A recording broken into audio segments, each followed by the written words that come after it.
বাংলায় উপনির্বাচন আর প্রতিবেশী রাজ্য ঝাড়খণ্ড, সেখানেও ভোটের হাওয়া।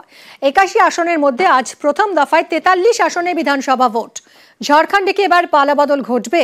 বিরোধী ইন্ডিয়া কি ঝাড়খণ্ডের মসনদে বসবে, নাকি বিজেপি নেতৃত্বাধীন এনডিএ সরকার গড়বে? তার উত্তর মিলবে আগামী 23শে নভেম্বর। তবে ঝাড়খণ্ডে পদ্ম ফোটাতে তৎপর বিজেপি। প্রচারে বারবার ছুটে গিয়েছেন নরেন্দ্র মোদী, অমিত শাহ। প্রচার সভা থেকে হেমন্ত সোরেন এবং ইন্ডিয়া জোটকে আক্রমণ শানিয়েছেন তারা। অন্যদিকে অনুপ্রবেশ নিয়ে মোদী সরকারকে পাল্টা খোঁচা দিয়েছেন হেমন্ত। এই সব তরজার মধ্যেই ঝাড়খণ্ডে প্রথম দফার ভোট গ্রহণ হলো।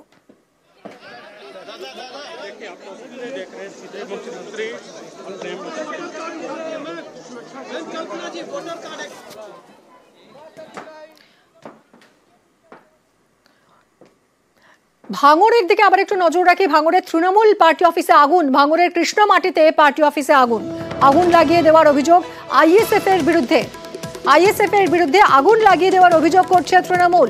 অভিযোগ অস্বীকার আইএসএফ এর।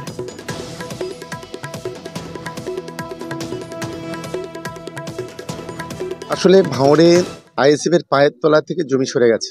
ভাঙড়ের মানুষ আর আইএসএফ কে গ্রহণ করছে না, যার কারণে আইএসএফ এর বেশ কিছু সমাজ বিরোধী আছে।